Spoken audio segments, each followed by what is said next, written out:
Bonsoir à toutes et tous, merci d'être présents. Je suis heureux d'être de retour, donc 2 ans après, puisque j'étais venu effectivement présenter l'histoire mondiale de la France, un ouvrage collectif qui portait spécifiquement sur le cas français, mais qui s'attachait bien sûr à monter des formes d'inscription de l'histoire française dans des géographies plus larges, en insistant notamment sur des phénomènes de circulation, de migration, d'échanges avec d'autres sociétés et d'autres pays. Je vais essayer donc aujourd'hui de vous présenter brièvement quelques-unes des raisons pour lesquelles j'ai mené une autre enquête portant sur les origines de l'internationalisme ouvrier, qui est effectivement un courant qui a une histoire datée du 19e siècle, qui a fortement imprégné ensuite le 20e siècle, mais qui paraît plus faible, pour ne pas dire assoupi, depuis les années 1870-1880. Et donc j'essaye, et je vais essayer de vous montrer l'intérêt qu'il y a à retrouver justement les origines de ce mouvement pour comprendre non pas seulement son histoire propre, mais aussi la manière dont ça interroge en fait notre situation présente et contemporaine, puisqu'il existe des passerelles, des ponts, des comparaisons possibles entre le présent et le passé. C'est dans cet esprit-là que j'ai mené cette enquête. Je vais parler une petite heure, hein, c'est ça à peu près? Je vois plus très bien. On doit s'arrêter à quelle heure en fait? Ouais. Donc il y aura un temps de questions. N'hésitez pas à m'interrompre, même si je vois pas très bien, parce que j'ai beaucoup de lumière, mais en fait je vois pas très bien la salle. Mais à m'interrompre ou à me lancer des tomates si vous voyez que le propos divague trop et que je me perds dans des détails qui nous intéressent moins. Donc ce que j'ai essayé aujourd'hui, c'est de vous présenter donc, ce livre qui a été publié en février 2019 aux éditions du Seuil, qui s'appelle La lutte et l'entraide, l'âge des solidarités ouvrières, que Marc a bien présenté. Et donc je vais essayer de revenir un peu sur certaines de ses intentions, ses conclusions, et puis les éléments qui, à mon avis, vous intéresseront plus aussi de lien entre le passé et le présent, et aussi de lien avec un thème qui est celui donc, qui est au cœur de votre programme cette année, l'interculturalité, puisque la question de la solidarité ouvrière, elle se confronte dès le départ à la difficulté et à la nécessité de surmonter, de dépasser des différences qui peuvent être d'ordre linguistique, ethnique, culturelle, religieuse, nationale. Et on va voir que dès l'origine du mouvement ouvrier, en fait, ces questions sont omniprésentes, sont parfois tendues, douloureuses. Il n'y a jamais d'évidence. Il n'y a pas eu un âge d'or, hein, si vous voulez, de l'internationalisme ouvrier, et tous les ouvriers du monde entier se serraient les coudes et agissaient de manière solidaire. La solidarité, c'est un travail, c'est une somme d'épreuves à dépasser, qui permet de construire, d'élaborer des choses, mais qui est aussi pavée d'embûches, parfois de tensions, de difficultés, aussi de violences éventuellement. Je vais y revenir dans un instant. Donc j'insisterai dans un premier temps sur les enjeux politiques et historiques de cette enquête, pour essayer de vous intéresser, pour que vous restiez. Deuxièmement, j'insisterai sur les motivations qui sont celles effectivement des fondateurs de la première internationale. C'est ce qu'on appelle la première internationale, c'est l'Association internationale des travailleurs, qui est fondée en 1864. Peut-être que le contexte des années 1860-70 vous est un peu lointain, donc je donnerai quelques éléments pour permettre de justifier l'actualité de cette période. Troisième temps, j'insisterai sur une des originalités de ma démarche, qui est de pas seulement m'intéresser aux proclamations solidaires, c'est-à-dire que finalement se montrer solidaire d'un mouvement, y adhérer, envoyer de belles paroles, c'est une étape importante, mais ce n'est pas suffisant. Ce que veulent construire les fondateurs, les pionniers de l'internationalisme ouvrier, c'est une solidarité en actes, pratique, et qui suppose notamment qu'il y ait des pratiques d'entraide, des pratiques solidaires, et on verra quelles formes elles prennent dans la deuxième moitié du 19e siècle. Et beaucoup de ces formes, beaucoup de ces pratiques, en fait, vont beaucoup être réutilisées, redéployées, amplifiées au cours du 20e siècle. Dans un quatrième temps, j'insisterai sur les tensions, les contradictions. Il n'y a pas d'évidence. Il n'y a pas de caractère mécanique automatique. Les ouvriers sont aussi traversés par des clivages entre les hommes et les femmes, entre les ouvriers nationaux, les ouvriers étrangers, entre des ouvriers qualifiés, des ouvriers moins qualifiés. Et ça a suscité, dès l'époque, d'intenses débats. J'essayais de croiser à la fois les débats intellectuels, politiques, et puis aussi la question des pratiques, l'organisation des grèves, des mouvements sociaux, la manière dont ça rejaillit dans ces questions d'action collective. Et puis je terminerai en donnant quelques éléments d'ouverture sur la manière dont justement cette époque fondatrice a ensuite légué des héritages importants pour le XXe siècle, notamment pour l'histoire du mouvement ouvrier, mais au-delà du mouvement ouvrier, en fait pour l'histoire des démocraties, des états sociaux tout au long du XIXe siècle.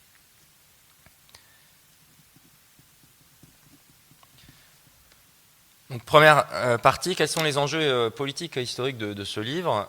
D'abord, j'assume tout à fait, et beaucoup d'historiens le font, l'idée que mon intérêt pour la deuxième moitié du 19e siècle est très largement motivé par le fait que de plus en plus, les historiens y voient un moment de forte et intense mondialisation. Ça renvoie en partie à des éléments que j'avais sans doute présentés lorsque j'étais venu présenter l'histoire mondiale de la France. Ce que observent les contemporains dès l'époque, c'est que effectivement, dans les années 1850-1860, il y a tout un ensemble de phénomènes, de pratiques nouvelles qui donnent l'impression d'un élargissement, d'une ouverture du monde, alors qui certes ne va pas être aussi instantanée, immédiate que celle de la mondialisation dans laquelle nous vivons, mais il y a déjà des formes d'ouverture et d'interconnexion des différentes parties du monde qui sont relativement poussées. Ça joue notamment sur le plan économique et social, puisque effectivement c'est le grand âge du libre-échange notamment, avec la volonté d'abaisser les frontières douanières, et la grande puissance de l'époque, qui est la puissance britannique, promeut à travers le monde entier l'adoption du libre-échange. Elle le promeut à la fois par propagation de ses idées, mais ensuite parfois par l'envoi de troupes, de la marine, de canonnières notamment, dans des pays comme la Chine, le Japon ou autres, qu'on va forcer en fait d'entrer dans le commerce international, y compris en usant de la force pour finalement notamment donner des débouchés aux économies européennes, notamment l'économie britannique qui est à l'époque en plein développement. C'est aussi un âge de forte migration. Donc aujourd'hui, on débat beaucoup, bien sûr, sur le caractère spectaculaire, l'amplitude des migrations. La deuxième moitié du 19e siècle et jusqu'à la Première Guerre mondiale est une période marquée par des mobilisations très intenses, très fortes, alors à la fois au sein des pays, parce que d'abord les migrations sont toujours des migrations de proximité, mais aussi très rapidement de manière transfrontalière, transatlantique, transpacifique et transcontinentale. Et vous savez que par exemple, à la fin du 19e siècle, vous avez plus d'1 million de migrants qui arrivent chaque année aux États-Unis. C'est un rythme considérable. Ces migrants, ils viennent pour une très large part d'Europe, de beaucoup de pays européens, l'Allemagne, l'Irlande, la Suède, de plus en plus l'Italie, la Pologne, beaucoup de juifs qui sont aussi persécutés, par exemple à l'est de l'Europe, qui quittent le territoire de l'Empire russe. Et donc il y a des arrivées massives. Puis si vous prenez les États-Unis comme point d'observation, par exemple, ou l'Amérique au sens large, vous avez aussi beaucoup de migrations qui arrivent d'Asie.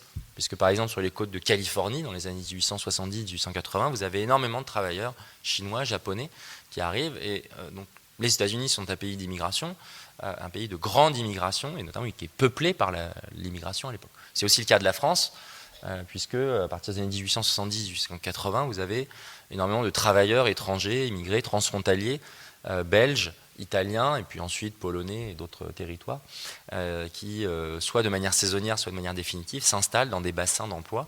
Bon, c'est le cas, je reviendrai sur quelques exemples où ça peut jouer, où il y a pu y avoir parfois des confrontations, mais aussi des solidarités. Et puis, autre élément important qui permet de parler d'une forme de mondialisation à cette époque-là, l'invention de nouvelles techniques de communication. Par exemple, le télégraphe, qui est en fait répandu, diffusé dans les années 1850-1860, qui permet une accélération de la circulation de l'information. Et puis, le fait que la presse, et notamment la presse à bon marché, se diffuse abondamment et touche des populations qui sont de plus en plus alphabétisées. Et donc, c'est dans ce contexte qu'au début des années 1860, un certain nombre de militants ouvriers vont diagnostiquer effectivement l'irruption d'un âge nouveau, marqué par une très forte mobilité des personnes, mobilité des idées, des formes de solidarité révolutionnaires qui peuvent s'exprimer, forte internationalisation du capitalisme lui-même, mais un paradoxe, puisque si d'un côté l'économie paraît de plus en plus mondialisée, les luttes sociales sont extrêmement localisées, très parcellisées, sans véritable forme de coopération. Et donc l'un des objectifs des fondateurs de la Première Internationale et ensuite de l'internationalisme ouvrier, c'est très précisément de créer les conditions d'une solidarité internationale des travailleurs qui permettrait de répondre à la mondialisation du capital qu'ils sont en train d'observer. C'est des choses qu'on trouve assez nettement rédigées, exposées dans les écrits de Marx à l'époque. Donc il y a des éléments de comparaison avec aujourd'hui, parce qu'effectivement, la question des migrations de travail, de la très grande intégration financière aujourd'hui des économies, on va bien au-delà de ce qui était proposé au XIXe siècle, mais malgré tout, elle va créer des tensions comparables. Si vous pensez, je prendrai juste un point de départ évident à l'élection de Donald Trump aux États-Unis, on sait qu'un des éléments clés de son succès, il y en a de nombreux, mais c'est notamment la mise en avant du protectionnisme. Cette idée d'ériger des barrières douanières, tarifaires, pour protéger le travailleur blanc américain face à la concurrence chinoise notamment ou européenne sur des différents produits. C'est exactement un débat qui a lieu dans l'Europe de la fin du 19e siècle. Comment doser entre le libre-échange qui permet l'ouverture des économies, que certains voient comme une force pacificatrice, et puis des tendances plus protectionnistes, certains estimant que les pays qui notamment se développent industriellement après la Grande-Bretagne devraient pouvoir temporairement adopter un système protectionniste pour ne pas être directement livrés à la concurrence internationale dans un rapport de force qui serait déséquilibré. Donc il y a pas mal de points de concordance comme ça sur lesquels on pourra revenir et qui justifient, à mon avis, l'actualité justement de cette enquête sur l'internationalisme ouvrier.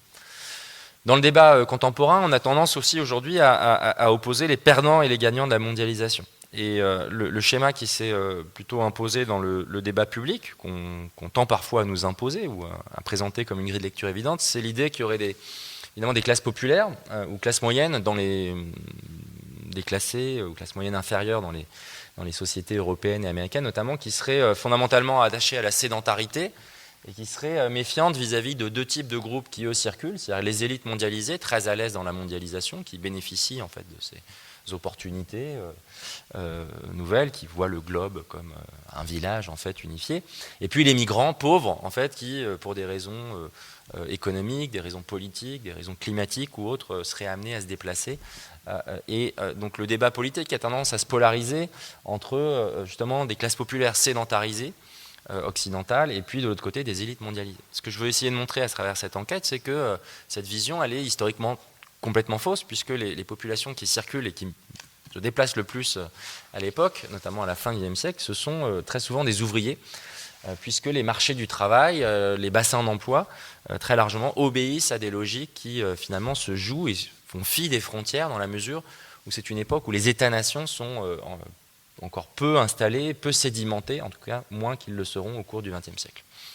La question qui est de leur poser, aussi bien au XIXe siècle qu'aujourd'hui, c'est de savoir quelle réponse politique on apporte au creusement des inégalités dans la mondialisation du capital, dans des pays notamment, on va se centrer ici principalement sur des pays européens et sur le cas des États-Unis. Donc dès l'époque, vous avez cette alternative qui est ouverte, c'est-à-dire que l'alternative consiste à imaginer d'un côté qu'il s'agirait simplement de se replier nationalement, d'ériger des frontières, des murs. Face à un contexte de mondialisation et d'inégalité croissante, il faudrait en fait se replier sur le local. Ce que proposent les fondateurs de l'internationalisme ouvrier, c'est quelque chose de plus ambitieux, plus difficile aussi, plus délicat, plus tortueux, qui est d'imaginer la construction de solidarité à la fois par-delà les frontières nationales et puis en deçà de celles-ci, notamment d'essayer de dépasser les différences nationales, linguistiques, culturelles qui, dès l'époque, divisent et fracturent les mondes ouvriers. Et donc ce à quoi je m'intéresse, en fait, c'est à la jeunesse du mouvement ouvrier. Aujourd'hui, on est à peu près tous, on vit avec cette idée que la classe ouvrière a disparu. En tout cas, elle s'est transformée, parcellisée. Il y a bien sûr des classes populaires, il y a beaucoup de gens qui travaillent, mais la condition un peu uniforme, homogène de ce qu'était la condition ouvrière au cours du XXe siècle, s'est largement fragmentée à partir des années 1970-1980, à la fois sous le coup du chômage de masse, et puis des transformations des modes productifs, et puis des nouvelles formes d'organisation du travail, ou de fissuration du salariat, etc. etc. Ce que j'essaye de montrer, c'est que dans les années 1850-1860, si on considère que c'est un peu les premières étapes de constitution des solidarités ouvrières, il n'y a aucune évidence justement, ni aucune homogénéité des travailleurs ouvriers. Et qu'en fait, le mouvement ouvrier s'est précisément construit par sa capacité à essayer de dépasser progressivement les profondes fractures, hétérogénéité, aussi les formes d'atomisation qui pouvaient exister sur le plan économique, sociologique, mais qui étaient aussi parfois entretenues, on le verra, par les employeurs eux-mêmes, parce que c'était dans l'intérêt de ceux-ci, à cette époque-là, comme aujourd'hui, finalement, d'empêcher l'émergence de formes de solidarité qui donneraient des moyens d'action collective aux ouvriers et aux ouvrières. Donc il s'agit, d'un point de vue historique et intellectuel, de retrouver l'internationalisme ouvrier, non pas pour le ressusciter, pour le réactualiser, mais de retrouver son inspiration, son intention et les étapes successives qu'il a dû traverser pour commencer petitement, patiemment, à obtenir quelques améliorations. On peut quand même largement considérer que l'invention des droits sociaux, la protection sociale, l'amélioration de la situation des ouvriers et une forme de réduction des inégalités au cours du XXe siècle. Il y a différents facteurs qui l'expliquent, mais quand même un facteur très important, c'est la capacité des mouvements ouvriers dans différents pays, dans toute leur diversité idéologique, intellectuelle, politique. Vous pouvez être anarchiste, social-démocrate, chrétien social, vous pouvez être communiste, socialiste ou autre. Tous ces mouvements, malgré tout, ont durablement pesé dans les systèmes politiques et ont contribué à ce que des choses qui paraissaient complètement utopiques, déraisonnables au XIXe siècle, finissent par entrer dans la pratique et dans le ressort, dans les rouages des États sociaux dans lesquels nous sommes inscrits aujourd'hui. Il s'agit de comprendre comment naissent et s'affaissent les solidarités, au-delà des différences sociales, genrées, professionnelles, nationales ou linguistiques. Et effectivement, vous l'avez mentionné peut-être de manière implicite, mais j'ai commencé ce travail il y a quelques années déjà. Lorsque l'an passé a surgi le mouvement des Gilets jaunes, très rapidement, effectivement, on a vu beaucoup de commentaires prenant conscience du fait que, au-delà de la difficulté à classer, ou de l'impossibilité même, ou de l'inutilité même de classer ce mouvement, tellement il est frappé d'hétérogénéité, d'un caractère diffus ou autre, on a vu émerger l'idée que, précisément, c'était une façon de redécouvrir la pratique de la solidarité, de l'entraide très concrète, qui conduisait des acteurs, des actrices qui ne se fréquentaient pas, qui étaient atomisés, finalement, à se retrouver, à discuter, et parfois par des pratiques très concrètes sur des lieux de mobilisation, à retisser des formes de lien social.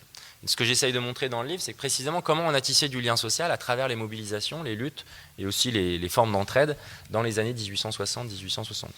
Bon, d'un point de vue plus historique ou historiographique, mais je ne vais pas m'y attarder, donc cette enquête qui porte sur le mouvement ouvrier, le mouvement social, elle s'inscrit d'abord dans un champ qui est celui de l'histoire des mondialisations, je l'ai dit en introduction, ou des formes, j'ai dit, de manière un peu anachronique, des altermondialisations, dans la mesure où ce que j'essaye de montrer, c'est que le mouvement ouvrier de l'époque n'est pas un adversaire de la mondialisation, mais il essaye au contraire de s'inscrire au sein de celle-ci pour l'orienter, la modifier, et surtout la mettre au profit des ouvriers plutôt que de la mettre au profit seulement de ce qu'ils appellent à la fois d'un côté les gouvernements bourgeois et puis les élites du capitalisme. Deuxièmement, c'est une histoire des solidarités transnationales. On est accoutumé à être sollicité, par exemple, par des grandes actions humanitaires, de manifestations d'une empathie, d'une solidarité à distance, lorsqu'ont lieu des catastrophes naturelles, des catastrophes humanitaires. En fait, la racine de ces mobilisations, c'est quand même les actions du mouvement ouvrier à la fin du XIXe siècle. Et j'en donnerai quelques exemples, y compris du point de vue des pratiques concrètes d'entraide et de solidarité.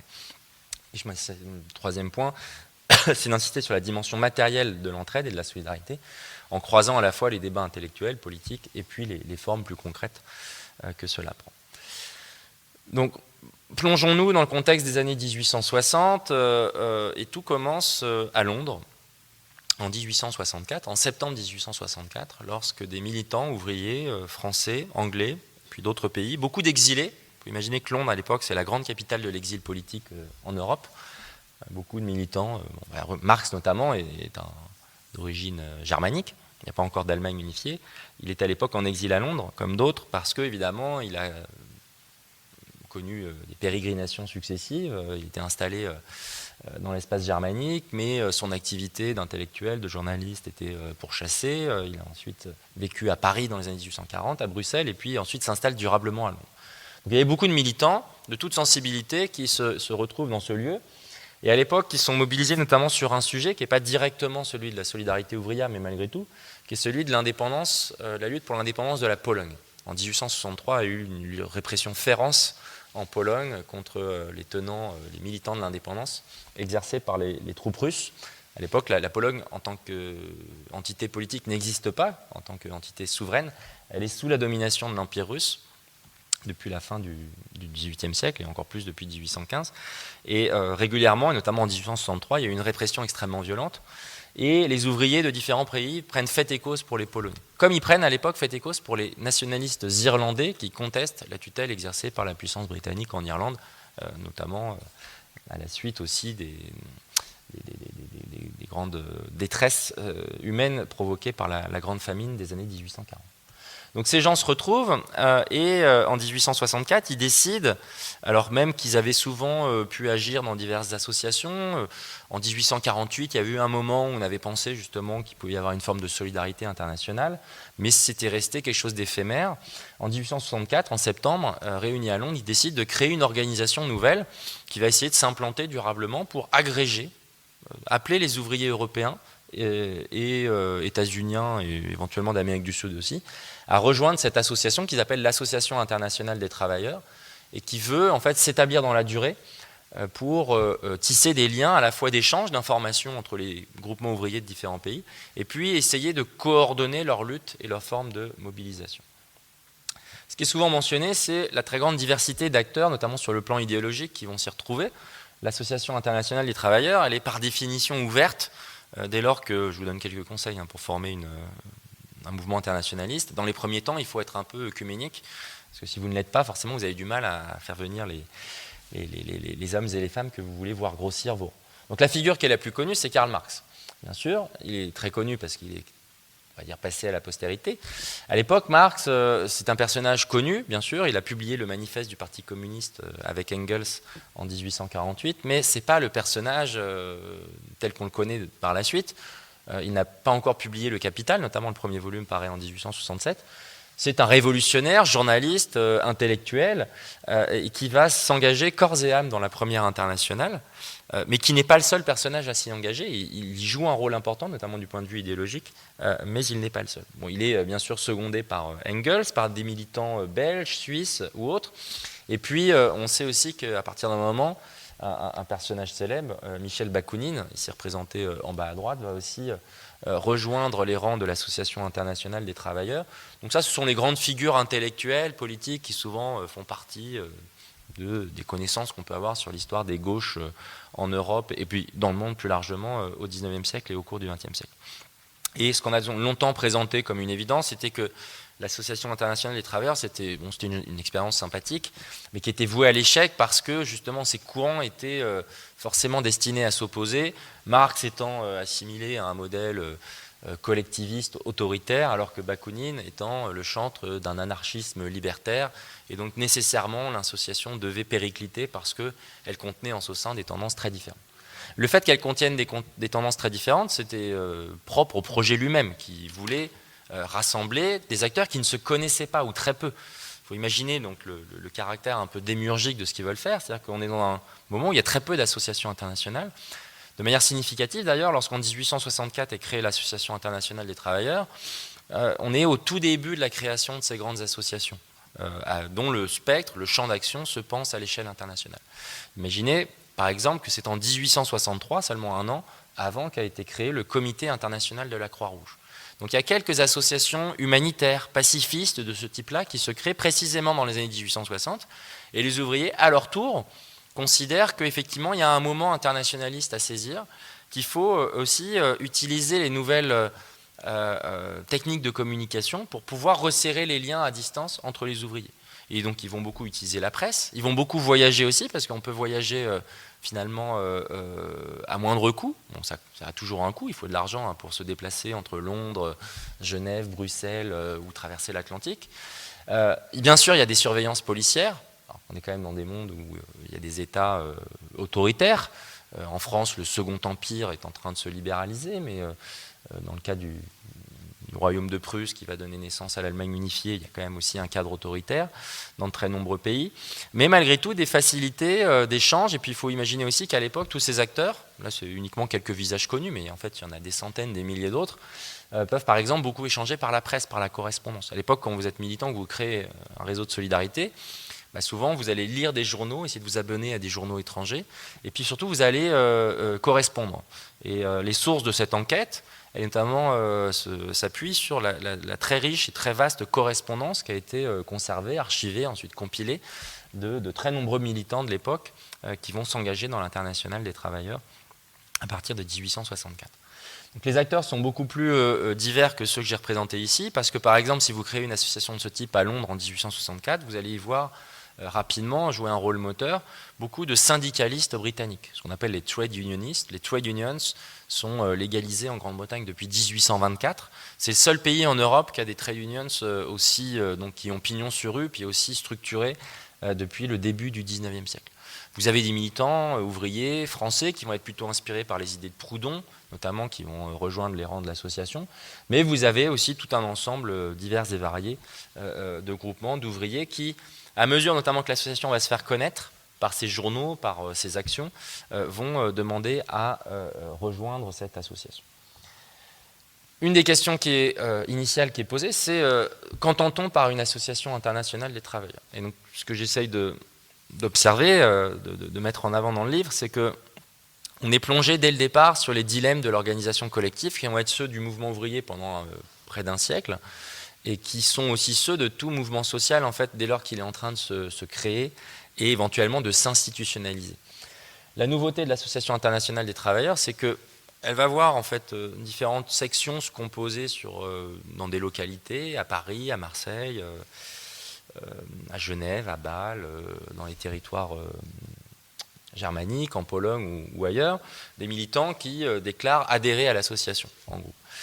Mais la nouveauté, c'est qu'elle se dote aussi d'un conseil général, d'une instance qui va se réunir toutes les semaines à Londres, dans laquelle on va trouver notamment Marx et d'autres, et qui a pour but de coordonner, de piloter l'action de l'association et de la faire connaître aux yeux du grand public. Une des nouveautés de l'association, c'est qu'elle ne se présente pas du tout comme une société secrète. Je ne sais pas si vous êtes familier de l'histoire du 19e siècle, mais au 19e siècle, souvent, quand vous avez un pouvoir qui ne reconnaît pas la liberté d'expression, ni la liberté de manifestation, vous êtes obligé de vous cacher. Donc la réunion qu'on a ici aujourd'hui, elle serait clandestine, dans une cave, on éviterait d'afficher le programme, parce que c'est une des contraintes même de la possibilité de se réunir et de débattre. Dans les années 1860, les acteurs du mouvement ouvrier veulent rompre avec le modèle de la société secrète, considérant que justement l'avenir du mouvement ouvrier, mais c'est aussi vrai d'autres mouvements démocratiques, libéraux ou autres, n'est pas d'entretenir une petite coterie de gens d'une avant-garde révolutionnaire, mais bien de mobiliser largement, de s'adresser à l'opinion publique, de convaincre, notamment parce que on va pouvoir faire adhérer en masse des ouvriers, des ouvrières, éventuellement aussi, pour certains, ensuite les inviter à participer aux élections et à peser du point de vue politique dans la destinée des pays. Parmi les débats qui sont évoqués durant ces années-là, il y a aussi la question de savoir si l'Association internationale ouvrière, ça rejouera à toutes les étapes du mouvement ouvrier.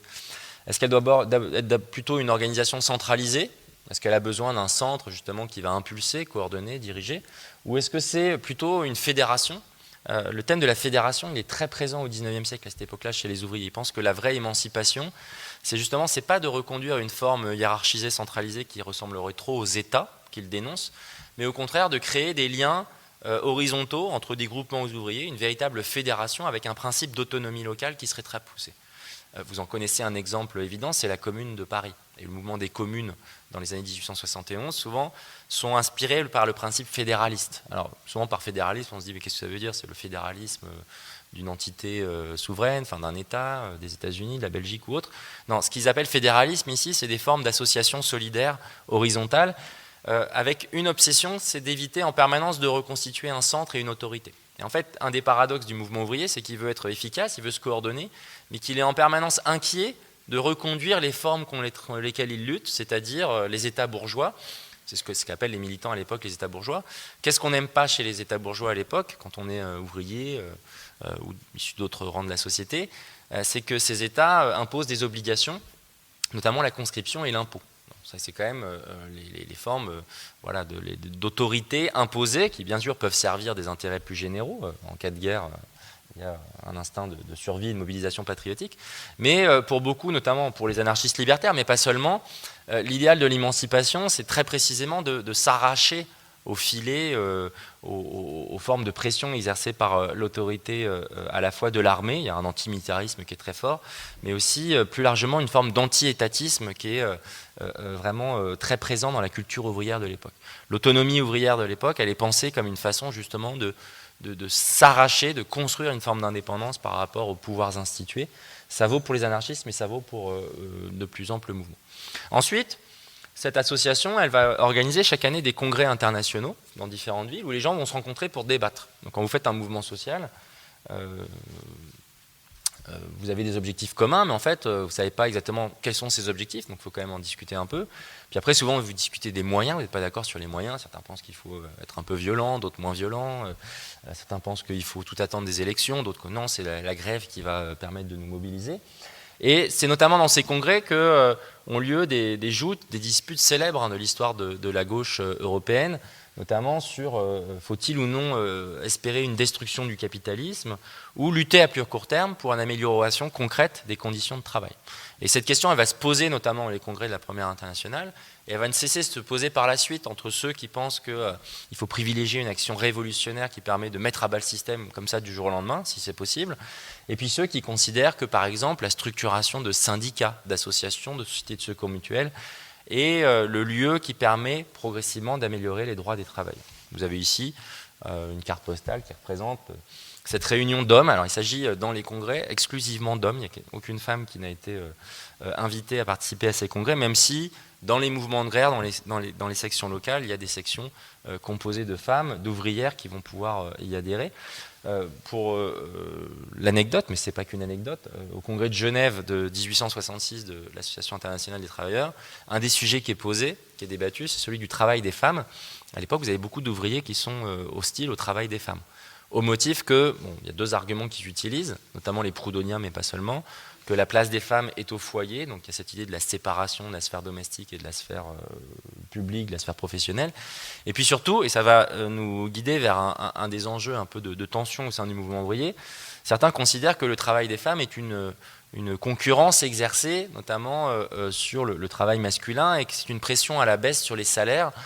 Donc on va rapidement, parfois pour certains dans le mouvement ouvrier, proposer l'interdiction du travail des femmes comme une façon en fait, d'améliorer la situation des travailleurs masculins. Mais fort heureusement, il y a des voix qui se mobilisent contre ça. La plus célèbre, notamment, c'est celle d'Eugène Varlin, qui est une grande figure du monde ouvrier parisien à l'époque, et une grande figure de la Première Internationale, qui en 1866 défend le principe de l'égalité des sexes, notamment dans l'accès aux occupations professionnelles, économiques ou autres, et qui essaye de mettre en minorité les plus misogynes des militants ouvriers de l'époque. Donc pas d'évidence, là aussi, une solidarité entre hommes et femmes qui s'imposerait d'elle-même. Alors l'AIT, si on prend l'ensemble de donc l'association internationale des travailleurs, l'ensemble de son histoire, c'est une période qui finalement est assez brève puisqu'elle est créée en 1864 et elle disparaît officiellement en 1876. Il y a un tournant majeur dans son histoire, c'est la Commune, qui est à la fois en fait l'acmé de son influence, de son prestige à l'échelle européenne, parce que la Commune, c'est pas qu'un événement français, c'est un événement qui est perçu à l'échelle européenne et internationale. Mais qui en même temps va conduire petit à petit à sa déliquescence, à des tensions internes, à des conflits qui vont la fragiliser. Ce sur quoi j'essaye d'attirer l'attention, c'est qu'une expérience de ce type-là, qui en quelques années, on estime qu'environ 150 000 personnes vont d'une manière ou d'une autre adhérer à l'Association internationale des travailleurs, donc c'est quand même massif à l'échelle européenne, va permettre de construire des liens, des formes d'entraide, des liens et des échanges qui vont se maintenir après la disparition même de l'institution. Donc une des questions qui est posée justement, c'est vrai pour tout mouvement social, c'est est-ce que les pratiques d'entraide et de solidarité ont besoin ou pas de s'institutionnaliser pour s'inscrire dans la durée.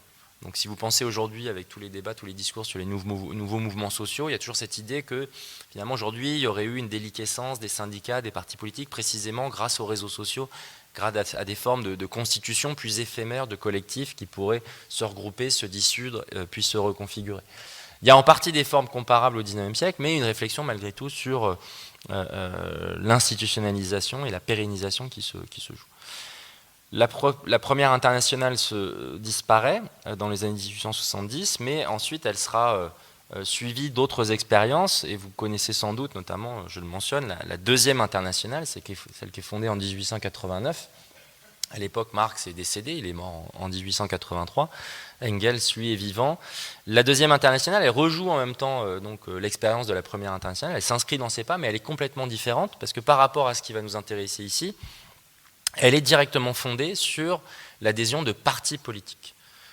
À l'époque de la deuxième internationale, le mouvement ouvrier, qui est de plus en plus prégnant, influent dans différents pays européens, prend la forme de grands partis socialistes ou sociodémocrates, et beaucoup sont convaincus que la prise du pouvoir est possible, notamment par les urnes. Si vous projetez en Allemagne au début du XXe siècle, peut-être l'ignorez-vous, ou peut-être le savez-vous, mais le premier parti politique en 1913 en Allemagne, pourtant cette Allemagne autoritaire, l'Allemagne impériale, celle qui va déclarer la guerre à la France en 1914, le premier parti politique, c'est le Parti social-démocrate. Et c'est un mouvement de masse qui compte près de 2 millions d'adhérents, beaucoup de femmes également, et qui est très inscrit, très enraciné dans la société. Donc, ce qui explique aussi que finalement les mouvements ouvriers aussi investissent la scène politique, la scène électorale. Par exemple, dans l'Empire d'Allemagne, à l'époque, vous avez à l'échelle fédérale un suffrage universel masculin, qui n'est pas encore féminin, mais il y a une pratique du suffrage universel. Donc on n'est pas du tout sur des expériences limitées dont seraient exclus l'ensemble des ouvriers, ils peuvent participer. Je donnerai quelques exemples aussi du fait que dans les années 1890-1900 sont aussi créées de grandes fédérations professionnelles internationales. Le propre de l'expérience de l'Association internationale des travailleurs, c'est d'être une époque d'indétermination. Les ouvriers qui vont y participer, les militants de divers territoires, ne savent pas très bien s'ils sont en train de mener une action politique, une action syndicale, une action d'entraide, parce que très précisément, on est à un moment donné où les partis politiques sont encore très largement inexistants, les syndicats sont très largement inexistants. En France, la légalisation des syndicats n'a lieu qu'en 1884 avec la loi Waldeck-Rousseau. Il y a évidemment des formes d'associations ouvrières, ce qu'on avait appelé des chambres syndicales antérieurement, mais on est dans un moment d'invention de ces formes collectives, de spécialisation aussi progressive, et puis aussi ce qui va apparaître et qui va nous intéresser au premier chef, c'est que c'est dans les années 1860-70 que dans beaucoup de pays sont initiées les premières grèves, au début des formes balbutiantes, éphémères, très courtes, mais qui vont durablement ensuite s'inscrire comme une modalité de mobilisation des ouvriers en Europe à la fin du XIXe siècle et au début du XXe siècle. De manière générale, on considère que les années 1870 jusqu'aux années 1900, c'est vraiment l'âge de construction, de diffusion, de la grève et de la manifestation comme des hauts lieux de la mobilisation ouvrière et qui bien sûr tiennent en haleine l'ensemble des pays, parce que tout d'un coup, quand vous voyez au début du XXe siècle des dizaines de milliers de travailleurs se mettent en grève, arrêter l'activité, comme ça peut être le cas par exemple en Grande-Bretagne en 1911 où il y a une grève générale, évidemment c'est un défi majeur posé aux autorités en place, aux relations économiques, aux entrepreneurs. Et donc c'est un âge de mobilisation massive qu'il faut connaître et qu'il faut comprendre pour ne pas avoir l'impression que la grève serait uniquement par exemple un phénomène lié soit à 1936, le Front populaire en France, ou à 1968. C'est-à-dire qu'il y a des épisodes massifs qui ont lieu avant 1914. Troisième temps, donc, quelle est la solidarité internationale qui se tisse dans cette expérience? Donc, on pourrait s'étendre bien sûr sur ces débats institutionnels, politiques, intellectuels, mais ce n'est pas forcément ce qu'il y a de plus neuf, et on pourra y revenir dans la discussion si vous le souhaitez. Lorsque l'association se réunit, elle va publier plusieurs textes programmatiques, des statuts, une adresse notamment, et en 1866 notamment, il rédigeait un rapport du fameux Conseil général qui regroupe une quarantaine de membres. Et comme souvent durant ces années-là, on demande à Marx, parce que Marx écrit plutôt pas mal, puis c'est un idéologue, donc il a des idées, de rédiger le rapport du Conseil général. Donc je le cite, c'est un des grands buts de l'association de développer chez les ouvriers non seulement le sentiment, mais le fait de leur fraternité et de les unir pour former l'armée de l'émancipation. L'armée de l'émancipation, il y a une connotation militaire. Évidemment, il y a aussi l'idée que l'émancipation se fera contre les États militaro-bourgeois. Bon, ça, c'est la phraséologie de l'époque. Moi, ce qui me retient plus ici, et qui est en fait très présent dans les appels de l'époque, c'est l'idée que la solidarité, la fraternité, les termes sont interchangeables à l'époque, l'entraide aussi, ne doit pas seulement être du registre des émotions, du sentiment.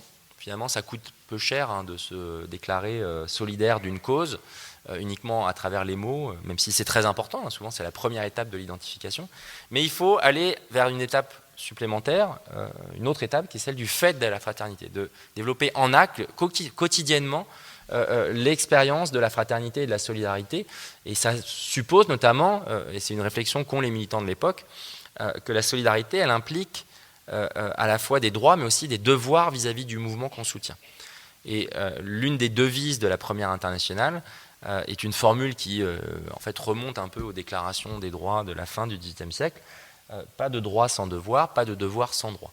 Donc c'est l'idée aussi que pour créer un mouvement international ouvrier solidaire, il faut bien sûr motiver, mobiliser des militants, mais leur faire sentir aussi l'obligation qui pèse sur eux d'apporter leur soutien à la cause. Et l'idée que, par exemple, la première internationale elle va pouvoir aider des militants qui sont pourchassés, qui sont réprimés, qui sont en grève, mais qu'il y a des contreparties. Et la contrepartie, c'est notamment de s'engager, de s'investir, et y compris financièrement, dirais-je, puisque aucun mouvement ne peut tenir dans la durée s'il ne dispose pas des moyens, notamment de financement et d'organisation d'une entraide concrète pour tenir. Ce qu'on observe dans le constat fait par Marx et par d'autres, c'est que même si on peut avoir une analyse objective du processus économique, en considérant qu'il y a une solidarité de position, il y a des gens qui, dans le processus productif, en fait, sont situés dans la même position de subordination ou d'assujettissement, cela n'implique pas automatiquement que cela découle sur des actions solidaires, des combats et des revendications partagées. Donc, si on peut prendre un équivalent contemporain, pensez à la situation des travailleurs dits indépendants des grandes plateformes du numérique, Uber, Amazon ou autres. On a évidemment beaucoup atomisé leurs conditions de travail, évité à tout prix qu'il y ait des syndicats dans ces choses-là. Ils partagent une situation commune en fait, de subordination, notamment qui devrait en partie justifier en principe devant la justice de requalifier leur contrat en contrat de travail, en contrat de salariat, mais il y a encore des traces uniquement très, très balbutiantes, très éphémères de ce qui serait une véritable organisation collective ou un combat collectif, notamment avec des revendications partagées. Alors, une des interrogations qui est sous-jacente, c'est de se demander donc de quoi la solidarité est faite, notamment, bien sûr, je l'ai dit, d'émotions, de gestes, de proclamations de foi, mais aussi, on va le voir, de pratiques beaucoup plus concrètes. La question qui est posée aussi dans l'étude de la solidarité à l'époque, et ça vaut pour d'autres cadres de solidarité, c'est de qui est-on solidaire ? Quel est le périmètre de la solidarité ? C'est une question qu'il faut se poser, c'est-à-dire qu'on peut être solidaire de l'humanité tout entière, mais en réalité, il y a toujours des périmètres, il y a toujours des cercles plus ou moins restreints ou ouverts qui se tissent. L'histoire que je raconte là, l'histoire de la Première Internationale, elle concerne à l'époque pas du tout l'ensemble du monde ouvrier. Il faut être clair là-dessus. C'est plutôt au départ des ouvriers qu'on va dire qualifiés, qui ont déjà des formes de conscience, d'organisation assez poussées, ce qu'on appelle des gens de métier à l'époque, et qui peuvent voir d'un mauvais œil, par exemple, ou en tout cas d'un œil lointain, les ouvriers plus agricoles qui existent à l'époque, les ouvriers de la grande usine, des mines, de la métallurgie, même si certains, on va le voir, vont petit à petit rejoindre le mouvement et en partie le transformer. Ce que j'essaye de montrer, c'est que la solidarité, elle est aussi souvent associée à des formes, bien sûr, d'intégration, d'inclusion, mais aussi des formes d'exclusion. Et que définir un périmètre de solidarité, c'est penser à la fois de qui on est solidaire, mais aussi de qui on n'est pas. Et donc ensuite, les critères que vous retenez peuvent être très variés. Vous pouvez dire solidarité nationale, solidarité ouvrière, mais ouvrière de quel type de métier ou autre. Ce qui va primer pendant longtemps jusqu'au début du XXe siècle, c'est vraiment l'identification de métiers. Là où la solidarité est la plus forte, c'est entre des ouvriers qui ont un métier identique, partagé. Donc c'est la solidarité, pour illustrer, des typographes, des tisserands, des ouvriers du bronze, la solidarité ensuite des ouvriers de la mine, de la métallurgie. Donc d'abord l'identification se fait par une communauté de métiers avant de se faire avec un groupe ouvrier prolétaire international qui associerait l'ensemble de ces divisions ou différenciations qui peuvent exister dans les mondes ouvriers de l'époque. Donc là où va se concrétiser et se manifester la solidarité, c'est notamment lorsque éclate et se multiplie dans les années 1860 dans beaucoup de pays les grèves et ce qu'on appelle à l'époque les lock-out. La grève, donc c'est quand les ouvriers décident d'arrêter de travailler parce qu'ils formulent des revendications à leur employeur. À l'époque, les grandes revendications, c'est très souvent sur le salaire et le temps de travail, un peu sur les conditions de travail. Mais vous savez qu'au XIXe siècle, il y a très peu de régulation du travail. Il n'y a pas de régulation publique, quasiment pas. Il y a des législations sur le travail des femmes et des enfants notamment. On a un peu régulé les horaires de travail, mais grosso modo, le droit social, le droit du travail n'existe pas. Et donc c'est souvent dans les conflits, qu'on va dire, industriels, au sein des ateliers, des fabriques ou des usines, que les groupements ouvriers essayent d'obtenir du patron, de la direction, un certain nombre de conventions, de normes qui ne valent pas pour l'ensemble du métier, de la branche ou de l'industrie, mais qui valent essentiellement d'abord pour l'organisation locale. La Première Internationale, elle va bénéficier d'un contexte de multiplication des grèves. Dans beaucoup de pays, en fait, les grèves deviennent légalisées ou plus ou moins tolérées. Peut-être que vous le savez ou peut-être que vous ne le savez pas. C'est en 1864, en France, qu'on autorise les coalitions ouvrières. On supprime le délit de coalition. C'est une mesure qui est prise par les autorités du Second Empire, qui est prise d'ailleurs comme une mesure un peu un signe adressé aux mondes ouvriers en disant on vous laisse vous organiser, en essayant de vous surveiller quand même étroitement pour éviter que ça dérive politiquement. Si vous vous organisez pour des raisons, on va dire socio-professionnelles, très bien, mais ne l'utilisez pas pour en faire un levier de contestation politique. Mais vous avez aussi une légalisation du même type, en Grande-Bretagne bien sûr, qui est bien antérieure, dès les années 1820. Et là, à Londres, vous avez de très nombreuses grèves, et dans d'autres villes anglaises dans les années 1860. Et vous avez une autre légalisation qui a lieu dans les territoires germaniques en 1869. Et donc, ce qui frappe les contemporains, c'est que, je ne dis pas qu'il n'y avait pas de grève avant, il y avait des conflits sociaux. Vous connaissez par exemple la mobilisation des canuts à Lyon en 1831 et 1834. Mais là, il y a vraiment un phénomène d'accélération et qui va toucher de très nombreux pays. Et donc, un des premiers effets de la Première Internationale, c'est que dans les journaux qu'elle publie dans différents lieux, ça peut être à Lyon, à Marseille, à Genève, à Bâle, à Berlin ou ailleurs, en fait, on va rendre compte de tous ces conflits du travail. On va expliquer quelles sont les mobilisations qui ont lieu à travers l'Europe, quelles sont leurs revendications et la manière dont on pourrait essayer de les rapprocher, de les coordonner. Alors, le Conseil général qui se réunit à Londres toutes les semaines, justement, est composé d'une quarantaine de membres qui sont chacun correspondant d'un pays et qui vont centraliser l'information, être en lien, en correspondance avec des militants dans les différents pays pour essayer notamment d'élaborer cette vision d'une Europe sociale en ébullition, en mobilisation, pour essayer de documenter ces mouvements et de construire la solidarité, parce qu'un des éléments qui est pris en compte par les fondateurs de la Première Internationale dès le départ, c'est de considérer que bien souvent, les ouvriers, dès lors qu'ils restent dans l'ignorance de ce qui se fait ailleurs, souvent vont eux-mêmes participer parfois à affaiblir des mobilisations ou des mouvements de grève. J'y reviendrai dans un instant, ça porte notamment sur la question des migrations et des mobilités de travail à l'époque.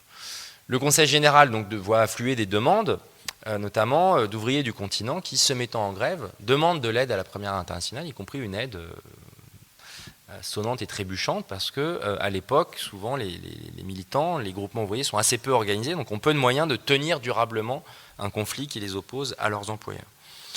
Donc il est possible pour le Conseil général de faire connaître une cause, de la populariser en publiant des adresses, et puis aussi d'appeler à la solidarité, donc de s'appuyer sur ce vaste réseau militant pour dire à tel endroit il y a une grève, ce serait bien notamment de cotiser pour essayer de les aider. Alors, vous connaissez le phénomène des cagnottes, dont on a beaucoup parlé récemment. En fait, la cagnotte, ça existe au XIXe siècle, c'est la souscription. Une des formes d'entraide qui existe dans les milieux républicains, dans les milieux ouvriers, dans beaucoup de milieux, c'est l'appel à souscription, c'est-à-dire qu'une cause qui vous paraît juste et a lieu en tel endroit, parfois très lointain.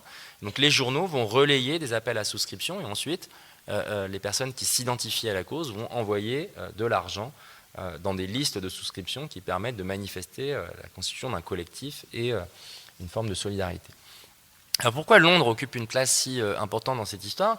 Parce que Londres, c'est vraiment le temple du capitalisme à l'époque. Il n'y a pas de ville plus développée. La bourse de Londres, c'est le haut lieu du capital financier international. Mais c'est en même temps le pays qui héberge les syndicats les plus puissants. Et donc en fait, pour les acteurs qui vont contester la mondialisation du capital, Londres est tout aussi indispensable. D'abord parce que c'est un lieu d'exil et de havre politique, qui accueille, c'est-à-dire que c'est à la fois le temple du libéralisme et du capitalisme, mais en même temps qui est assez accueillante vis-à-vis de ceux qui le contestent. Marx a passé toute la fin de sa vie à Londres, quand même, donc il dénonçait ce qu'il observait, mais on lui a laissé écrire, publier, militer. Donc c'était aussi une des vertus du libéralisme britannique de l'époque. Et l'autre raison, c'est que les syndicats anglais, britanniques, sont vus comme précurseurs et sont beaucoup plus puissants, notamment numériquement, du point de vue de leur savoir-faire professionnel et du point de vue financier. Et beaucoup d'ouvriers du continent qui sont en train d'inventer des choses nouvelles, ils se mettent en grève, c'est quand même une prise de risque de se mettre en grève, vont en fait se tourner vers le Conseil général de Londres et vers les syndicats anglais pour demander une aide.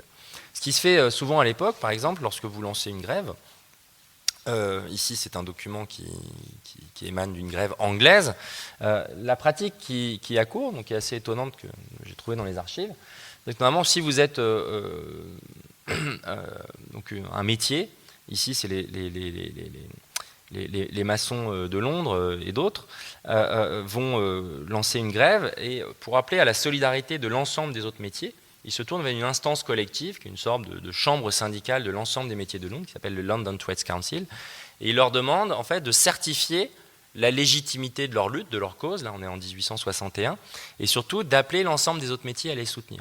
Donc il y a cette idée que l'appel à la solidarité, notamment pour une grève, il ne doit pas reposer seulement sur un appel à la générosité, à votre bon cœur, mesdames et messieurs, mais il faut montrer en fait le sérieux de ce qu'on est en train de faire, et puis il faut obtenir une forme d'accréditation par les autorités, notamment représentatives du mouvement ouvrier. C'est dans ce modèle-là que vont se couler un certain nombre de militants européens Un des épisodes qui est le plus célèbre, qui n'est pas célèbre aujourd'hui, mais qui est très célèbre à l'époque, qui a ensuite été beaucoup repris et intégré à la mémoire du mouvement ouvrier, c'est un épisode d'une grève qui se déclenche dans les milieux du bronze à Paris en 1867. L'industrie du bronze, c'est une industrie à l'époque, on va dire, de semi-luxe, très réputée. Et les ouvriers de ces métiers, en fait, ont des savoir-faire qui sont très recherchés. Malgré tout, en 1867, ils ont une revendication par rapport à leur patron, c'est la possibilité, très précisément, de pouvoir créer une société de secours et une société de crédit mutuel. Et bien souvent, au premier temps, il faut imaginer que la possibilité de créer une association, une société de secours, c'est quelque chose qui est vu déjà comme une demande excessive de la part des employeurs qui craignent que ce soit le début justement d'une forme d'organisation, d'une solidarité qui viendrait contester leur mainmise. Donc les ouvriers du bronze à Paris, plusieurs milliers d'ouvriers se mettent en grève en 1867. On est quand même sous le Second Empire, il faut un certain culot. Il y a une prise de risque, y compris personnelle, et essayent de soutenir cette lutte pendant plusieurs semaines. Et très rapidement envoient une délégation à Londres, une délégation d'ouvriers qui se présente devant le Conseil général de la Première Internationale, puis ensuite devant l'ensemble des chambres des métiers de Londres pour lever des fonds pour venir en soutien à la grève qu'ils sont en train de monter. Donc ils vont effectivement lever des fonds. Ces fonds vont être transférés vers la France, souvent vont arriver trop tard en fait, parce qu'il y a aussi un délai qui est finalement difficile à surmonter, avec une réalité de l'époque, c'est que les grèves qui sont lancées et créées sont souvent des grèves très courtes. Donc plus la grève est courte, si vous voulez, plus l'appel à la solidarité est pressant, impérieux, mais aussi plus les modalités pratiques en fait, de transfert des fonds sont importantes pour que la grève puisse être tenue dans la durée. Bon, pourquoi les grèves sont courtes? Parce que les ouvriers n'ont pas ou très peu d'épargne, ils cotisent encore assez peu à leur société de secours mutuel, et donc se mettre en grève, ça a un coût immédiat, parce que évidemment, c'est abandonner son salaire, c'est mettre en difficulté l'ensemble d'un foyer, une femme, des enfants, l'ensemble des acteurs qui sont impactés. Et donc les communautés ouvrières de l'époque peuvent se mettre en grève, mais sur des durées très brèves. Donc il y a un bras de fer qui doit s'opérer très court, et donc il y a une sorte de course contre la montre aussi qui joue dans l'appel à la solidarité internationale. Donc le geste des ouvriers anglais qui ont aidé les ouvriers parisiens en 1867 a été abondamment commenté à l'époque, a été vu comme une des manifestations justement de cette entraide internationale d'un genre nouveau. Alors évidemment ça reste limité, mais c'est quand même assez original et inédit pour être souligné. Donc les ouvriers du bronze français vont remercier leurs camarades anglais en reconnaissant donc la dette qu'ils ont contractée, une dette à la fois matérielle et une dette de reconnaissance dont tous nos sociétaires, je les cite, sentent la solidarité. Au-delà donc des liens financiers d'entraide, ce qui est important, c'est que l'idée est que se créent des relations de réciprocité, des engagements moraux et pécuniaires qui sont contractés par les ouvriers dans différentes communautés. La mise en relation à l'occasion des grèves et des conflits, elle permet de tisser ces liens justement parce qu'on va s'intéresser à ce que font les autres, on va éventuellement les aider, mais dans l'espoir que les autres vous aident en retour. Et on voit plusieurs cas justement de mobilisation, par exemple dans ces années-là, des ouvriers de Genève se mettent en grève, ils appellent immédiatement les ouvriers de Lyon, de Paris, de Bruxelles et d'autres villes à les soutenir, et on voit des afflux d'argent qui sont envoyés pour les aider.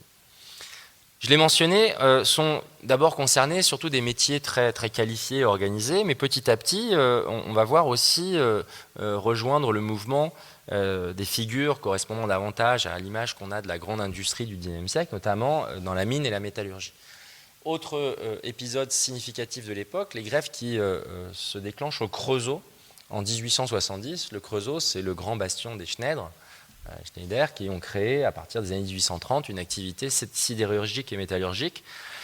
Et dans les années 1860, donc le Creusot, c'est un des hauts lieux de la production industrielle en Europe, qui compte environ 25 000 personnes, de très nombreux ouvriers et ouvrières, et qui correspond au modèle du paternalisme tel qu'il s'érige dans les années 1850. C'est-à-dire que les Schneider sont les patrons de l'usine, sont en même temps les édiles locaux, ceux qui contrôlent les affaires municipales.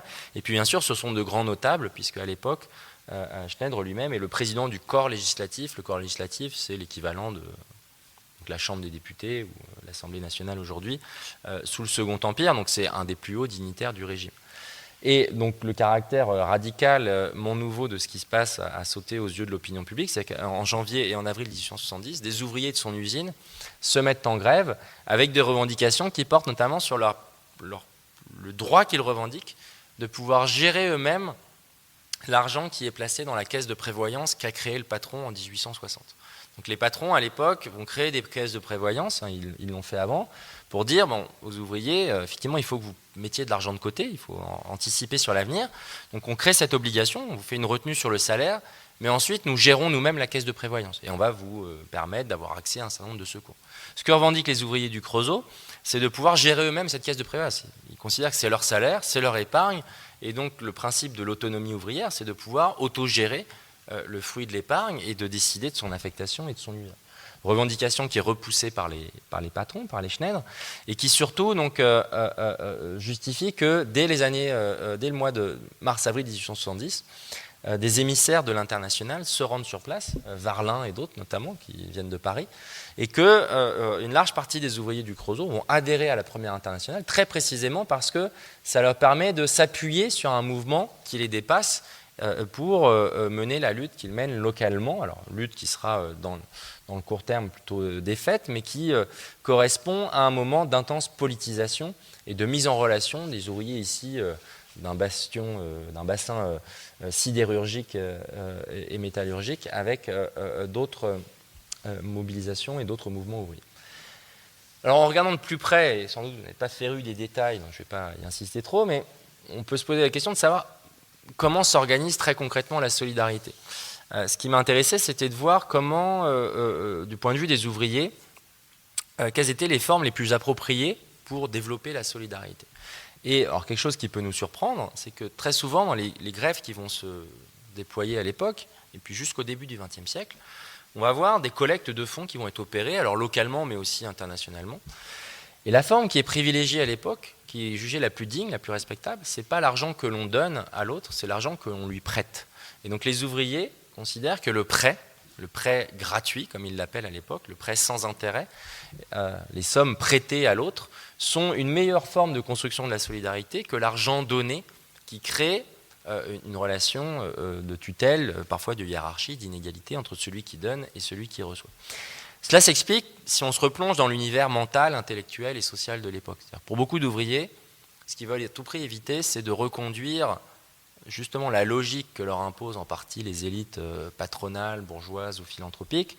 C'est l'idée que le don sera la manière de compenser les inégalités et les maux de la société. Ils veulent à tout prix éviter de se comporter entre eux comme les bourgeois se comportent vis-à-vis d'eux, c'est-à-dire sur le mode de l'aumône et de la charité. Et donc une façon d'accéder à la dignité du travailleur, à l'autonomie, à l'époque, et c'est une idée qui remonte à 1848, qui remonte en fait à des idées très inscrites, très enracinées dans les mouvements ouvriers depuis les années 1830, c'est le recours à une forme de prêt généralisé, c'est-à-dire que ce qui va constituer la possibilité pour les ouvriers de s'organiser, de se défendre, de se mobiliser, d'affirmer leur dignité, c'est la possibilité de gérer leurs fonds eux-mêmes, de se les prêter éventuellement, et une des vertus du prêt, c'est notamment que ça crée la réciprocité, parce que l'idée c'est que je vous prête de l'argent, mais qu'en retour, j'imagine qu'un jour, vous m'en prêterez à nouveau pour rembourser votre dette, mais pour aussi m'aider à un moment où j'aurai des difficultés. Et donc, par exemple, lorsque les sociétés anglaises, les trade unions, vont prêter de l'argent dans les années 1860-1870, ils le font sous la forme de prêts. Alors évidemment, ils ne publient pas un contrat en disant j'exige le remboursement à telle date, sinon je vous menace de sanctions. Il n'y a pas de sanctions qui sont prévues. Mais l'engagement moral, c'est que la somme doit être restituée. Et donc souvent, ils vont demander qu'elle soit restituée parce que justement, c'est censé en fait redéployer les liens de solidarité qui peuvent exister. Et donc ça se greffe sur beaucoup de projets et d'utopies de l'époque qui considèrent que les sociétés de crédit mutuel seront une des voies d'émancipation du prolétariat à l'époque. Et donc par exemple dans les comptes rendus de grève, vous avez ici un extrait en bas à gauche d'un compte rendu alors à la fois moral et financier comme on dit à l'époque d'une grande grève qui a lieu à Londres en 1889-1890. On distingue systématiquement à l'époque les sommes qui sont envoyées à titre de prêt et celles qui sont envoyées à titre de don. Et parfois, on préfère les sommes qui sont prêtées à celles qui sont données parce que la relation morale qui est sous-jacente à la relation n'est pas la même. Le don, en effet, a toujours une forme d'ambivalence. Évidemment, on va donner quand des militants sont pourchassés, réprimés. À l'époque, les grèves, il n'est pas rare qu'elles soient violemment réprimées par la troupe. Vous connaissez des épisodes célèbres, par exemple la grève de Fourmi en 1891, plusieurs victimes, notamment des femmes, dans la foule des grévistes, mais vous avez d'autres épisodes très célèbres de grèves suivies de grandes violences et notamment de manifestants qui sont tués directement par les armes à cette époque-là. Beaucoup sont emprisonnés aussi parce que on va limiter leur liberté d'expression. En 1867, les militants de l'Internationale s'intéressent à une grève qui a lieu en Belgique, à Marchienne, et qui touche justement des ouvriers plutôt de la grande industrie, ouvriers belges, plutôt que les ouvriers très qualifiés qui ont l'habitude déjà à l'époque de se coordonner. Et donc à l'époque, on va leur donner de l'argent, parce qu'ils ont été massacrés, on appelle ça les massacres belges, mais on associe l'envoi de l'argent très précisément à une relation qui manifeste l'infériorité en fait de ces soldats, de ces militants, de ces ouvriers, qui se sont soulevés un peu dans le désordre, sans bien s'organiser, et qui ont été réprimés. Donc on déplore le fait qu'ils soient réprimés, mais en même temps, on considère qu'ils devraient rejoindre l'association pour professionnaliser leur lutte et éviter justement de se livrer trop facilement à la répression. Et donc vous avez ici une adresse du Conseil général qui explique pourquoi il faut aider les militants belges, les ouvriers belges, mais qui dit en même temps à la fin que cela donnerait à nos frères du continent une meilleure idée de la manière de livrer les batailles du travail et de quelle organisation et de quelle éducation nos armées ont besoin. Il faut donc essayer, bien sûr, apporter un soulagement aux souffrances vécues par les militants, mais en même temps leur rappeler que l'organisation peut passer par d'autres façons. Vous avez ici un second texte qui date lui de 1869, donc cette fois-ci pour ce qu'on appelle les massacres belges, dans une autre région, la région du Borinage. Compagnons, nous l'avons poussé ce cri d'indignation. Donc ça, c'est une des formes, première étape de la solidarité, c'est que votre situation m'indigne, lorsque nous avons appris l'étendue de vos maux. Donc, il y a eu plusieurs morts, des arrestations à cette époque-là. Mes compagnons, lorsque la réflexion vient succéder à ce premier mouvement d'indignation si légitime, donc on oppose réflexion et indignation, on se trouve plongé dans un tout autre courant d'idées. Songez que l'émeute ne conduit à rien, qu'il faut que la révolution soit préparée. Donc on va les aider, on va collecter des fonds, mais en leur adressant une leçon de morale et une leçon de mobilisation. Et donc, ce qui montre que le don, souvent, est associé justement et rappelle trop cette relation d'infériorité qui peut exister. Alors, il y a d'autres épisodes sur lesquels je reviens plus en longueur dans le livre, et puis surtout une postérité, puisque ces formes-là, finalement, sont amplifiées à la fin du Xe siècle et au début du XXe siècle. Une des formes qui apparaît, par exemple, au début du XXe siècle, je le dis avant de changer, c'est-à-dire que la solidarité, c'est pas juste d'envoyer de l'argent. Parfois, c'est dans le temps de la grève de créer des formes d'entraide pour que notamment les militants, leurs familles, puissent continuer de se nourrir dans des conditions dignes. Donc sont inventées au début du XXe siècle ce qu'on appelle les soupes communistes. Alors ça n'a pas de rapport encore avec ce que deviendra le communisme, enfin, je veux dire, avec l'URSS, etc. Mais on appelle les soupes communistes des soupes coopératives, des cantines populaires qui vont être créées dans le moment des grèves pour permettre notamment, alors évidemment si vous n'avez plus de moyens, au moins qu'il puisse y avoir une alimentation pour les travailleurs durant la grève, éviter une situation vraiment d'affaiblissement des populations, notamment des ouvriers, de leurs femmes, de leurs enfants.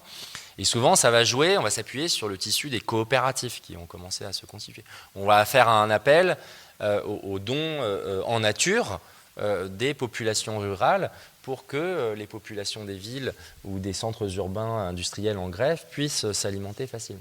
Autre forme très originale sur laquelle je reviens dans le livre, qui apparaît au tout début des années 1900, c'est la volonté d'envoyer les enfants des grévistes dans d'autres villes, dans d'autres lieux, parfois à l'étranger, pour finalement alléger le budget ouvrier de bouches à nourrir, manifester une solidarité, et pendant la durée de la grève, et éviter notamment que les patrons puissent finalement, souvent ce que font les patrons à l'époque et encore aujourd'hui, c'est de proposer à des ouvriers de se réembaucher, en fait, à se désolidariser de la grève, en leur proposant une reprise du travail à des salaires moindres que ceux qui sont revendiqués par le mouvement. Donc, il y a des manières, bien sûr, de jouer sur la pression économique, sur le besoin économique, pour essayer de briser le mouvement lui-même.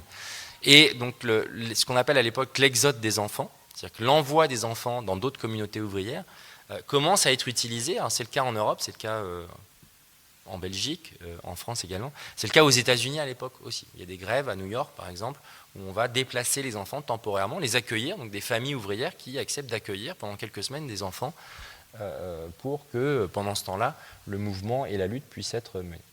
Mais il n'en reste pas moins, quatrième temps, je ne vais pas être trop long, qu'il y a de très fortes tensions et contradictions au sein de l'action solidaire ouvrière, comme d'autres actions solidaires. D'abord, je l'ai dit, il peut y avoir des incompréhensions, des tensions d'ordre politique, parfois national.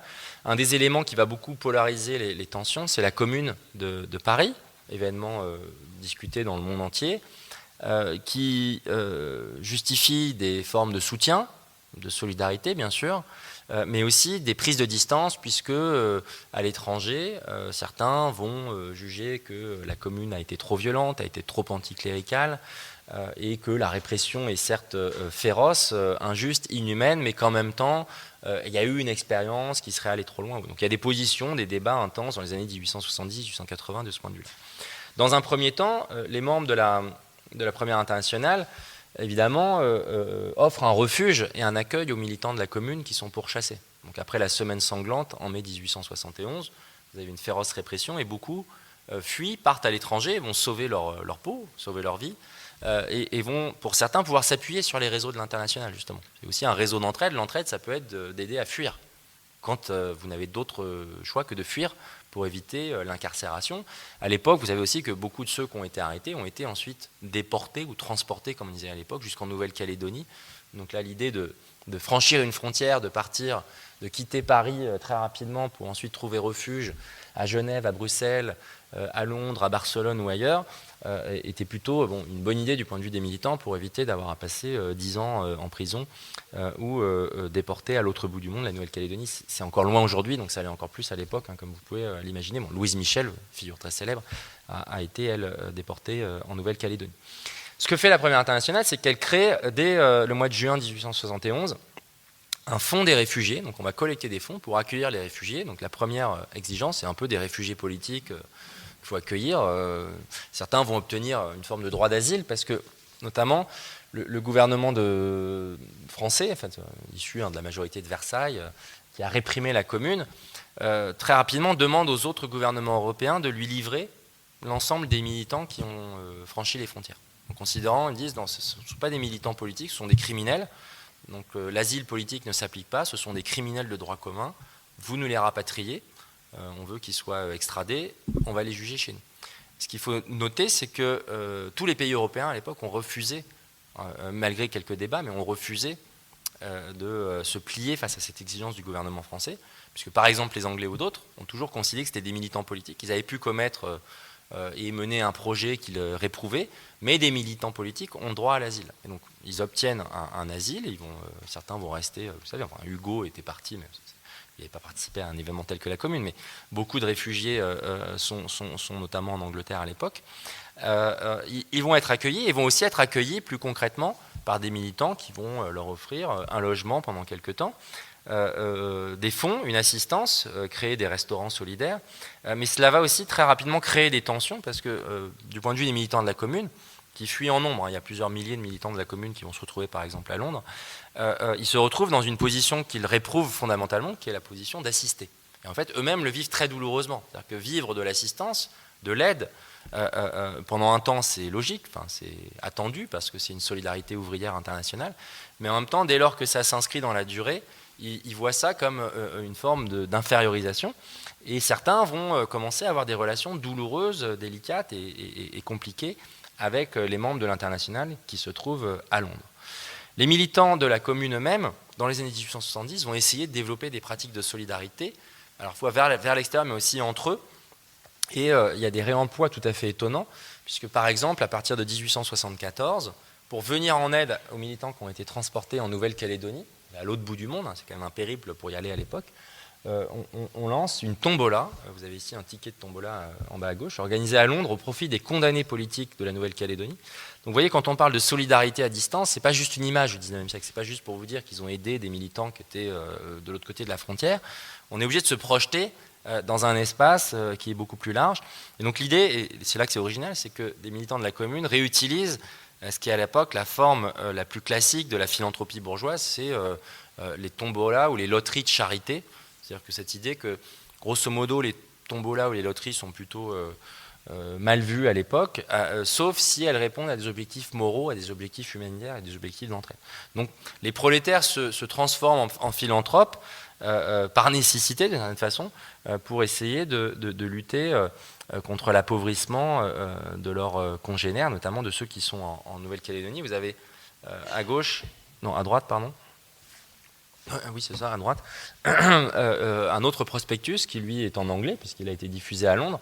Et on voit que, notamment, si vous participez à cette tombola, donc c'est une solidarité communarde post-commune, hein, dans l'exil, dans la proscription. Vous pouvez éventuellement gagner, si votre nom est tiré, des tableaux de Courbet ou autres qui ont fait don en fait, de leurs œuvres pour participer à cette tombola. Bon, au-delà de ces tensions possibles, notamment ici entre les ouvriers anglais et les ouvriers de la commune, il y a des oppositions davantage liées aux singularités professionnelles et économiques des métiers qui peuvent exister. Comme je l'ai dit, il y a beaucoup de métiers qui sont au cœur de cet internationalisme ouvrier, qui sont des métiers finalement assez fiers de leur statut, de leur respectabilité, et qui voient d'un mauvais œil les prolétaires des grandes industries, de la mine, de l'usine, des docks ou autres, autant de professions qui numériquement vont compter de plus en plus à la fin du XIXe siècle. Et donc une des transformations profondes de la solidarité ouvrière qui s'opère, mais plutôt dans les années 1890, c'est la manière dont progressivement on va intégrer des masses ouvrières.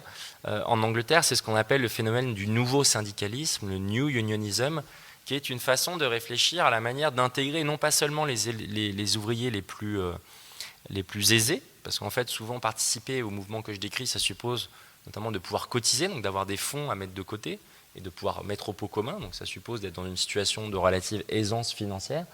La question qui est posée, c'est comment on intègre des ouvriers qui sont beaucoup plus démunis, ou qui sont soumis à des conditions de travail encore plus dures.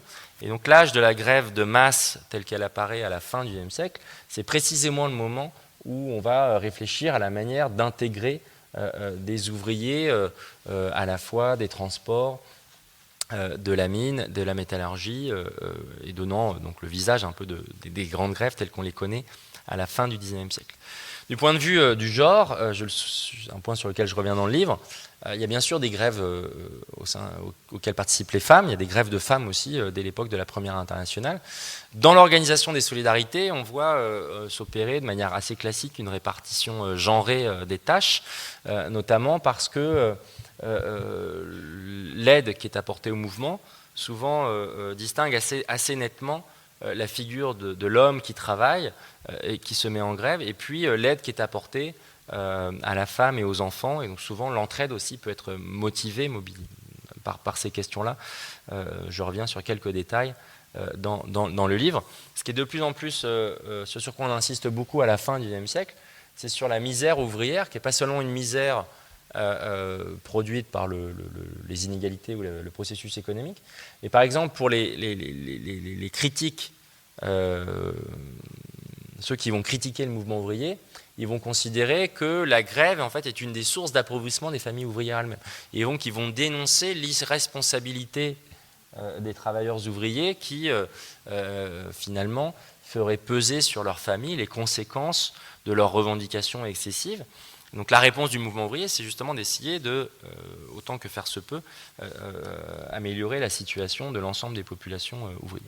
Bon, je ne reviens pas là-dessus. Je terminerai là-dessus pour ne pas être trop long, parmi les grands sujets de tension et division qui parcourent le mouvement ouvrier à la fin du XIXe siècle et au début du XXe siècle, il y a celui de la migration.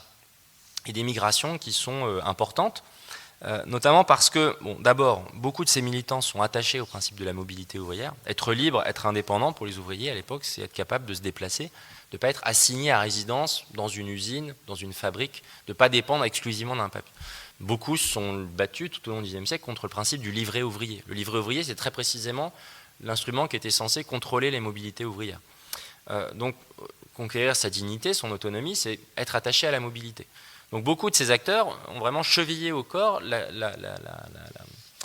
conviction que la libre mobilité des travailleurs est un droit fondamental.